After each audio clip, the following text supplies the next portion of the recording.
Hey everybody, it's Wootini from GayGamer.net here with another weekly video podcast.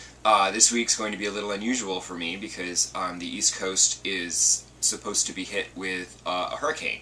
Of course, every time the news media hypes up these big storms, they end up petering out and not really doing any real damage or anything.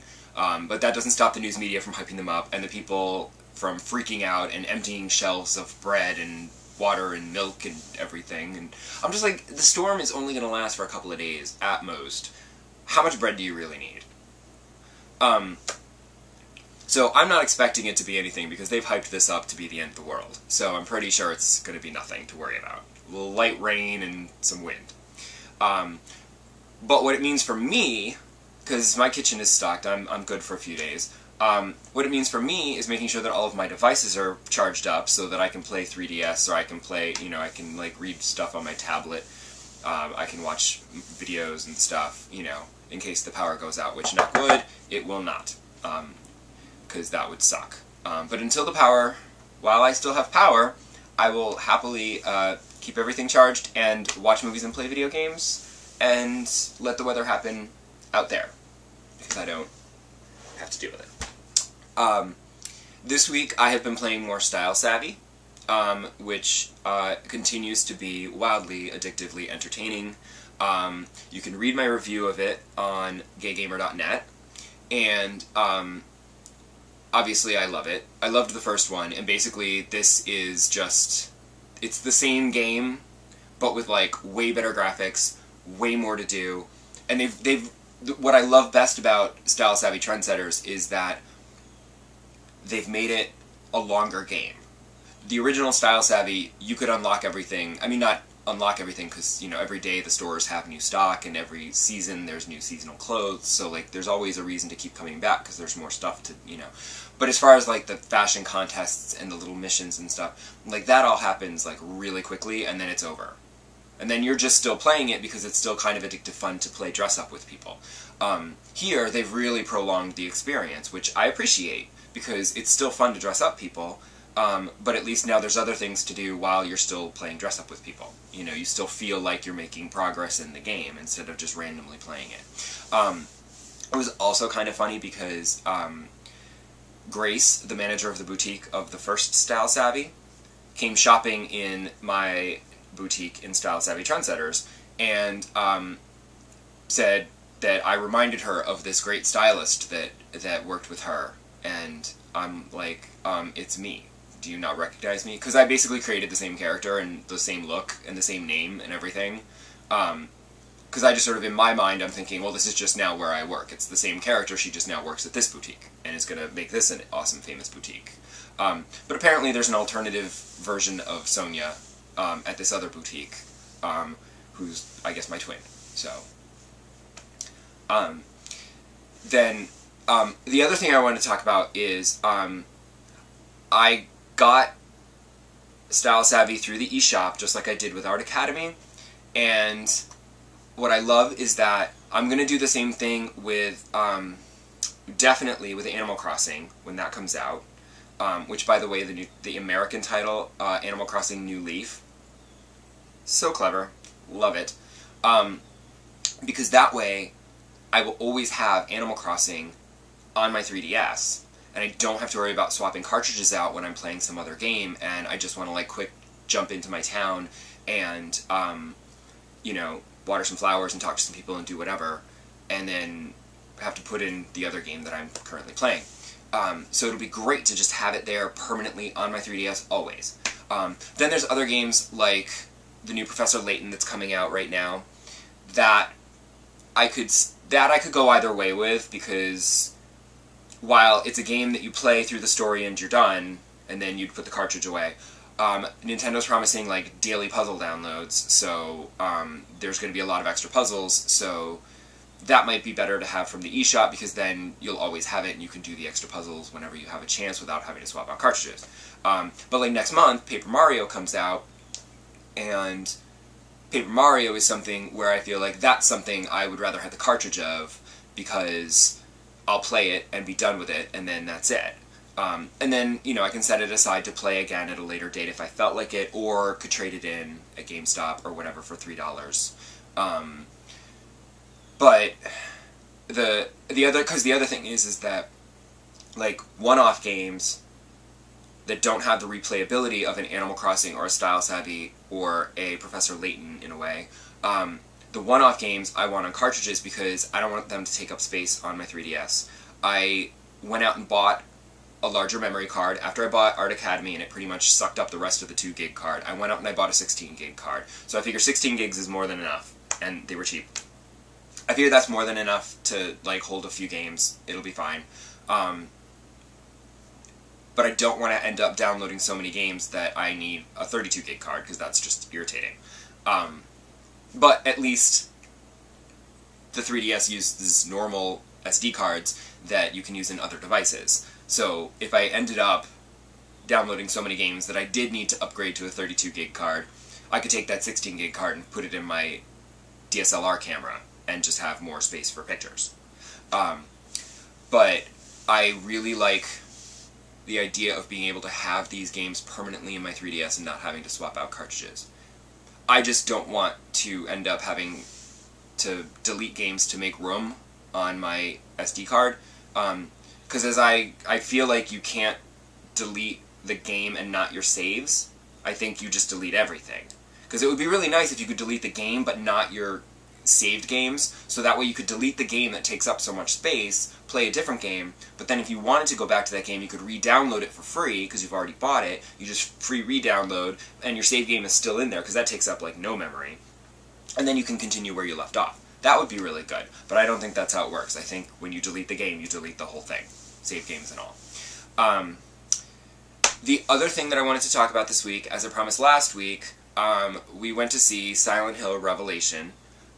We did go in 3D, because my policy is, if a movie was shot with 3D cameras in 3D on purpose, I go and I pay the exorbitant $17.50, seriously, $17.50 to see a movie. And this movie was not worth $17.50, I will just say that right now.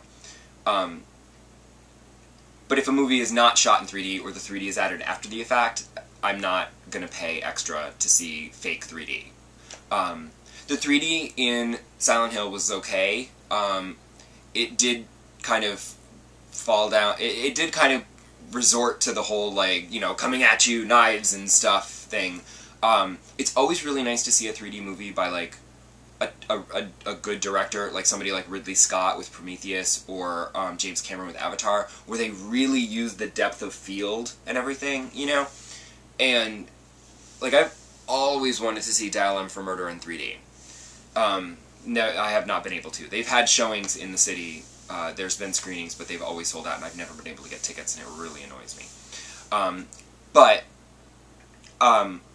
This was not one of those directors. He, you know, didn't really use depth of field too much. There were a few scenes where, like, okay, it worked well, but for the most part, no. And the big problem that I had with Silent Hill Revelation, I really liked the first one. I saw the first movie, and I thought it was terrific. I thought it was one of the best video game adaptations. It really captured the spirit and the flavor of Silent Hill, and I just thought it was fantastic. Like, I enjoy the Resident Evil movies for what they are, but they, in the beginning, they weren't really representative of the games. Now they've added more characters from the games and look, you know, whatever, so it's fine. Like, Ada Wong looks like Ada Wong from the game, and they don't really explain why she's wearing an evening gown, but it doesn't matter, because that's what she wears in the game, and everybody loves that. But Silent Hill Revelation is pretty much an adaptation of Silent Hill 3. It's a loose adaptation. Some places it's extremely faithful, like Heather, she looks exactly right, she's got the hoodie with the vest, like her costume, she looks exactly like she did in the game. They tie it into the first movie so that it all kind of still works.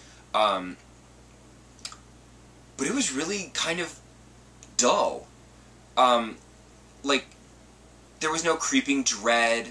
It was just very slow-moving, and stuff was happening, and you were just like, okay. And you didn't care.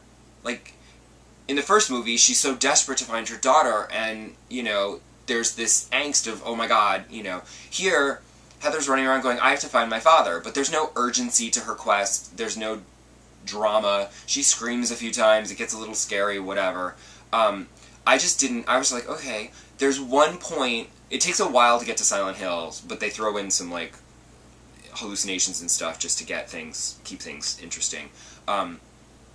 There's one bit when she gets to Silent Hill proper, and she's walking around Silent Hill, and she's got her flashlight, and she's looking, and she's like, you know, looking for clues, and she gets the key to the room she needs to be in. She's looking at the map on the wall in the hallway of the asylum to see where she needs to go. And I'm like, okay, this is what I loved about the first movie, which was, this is what it's like to play the game. You know, you gather your items, and you check the map, and you wander through the scary hallways, and things jump out at you.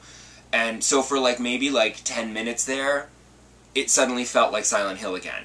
But then it went away. And I just didn't...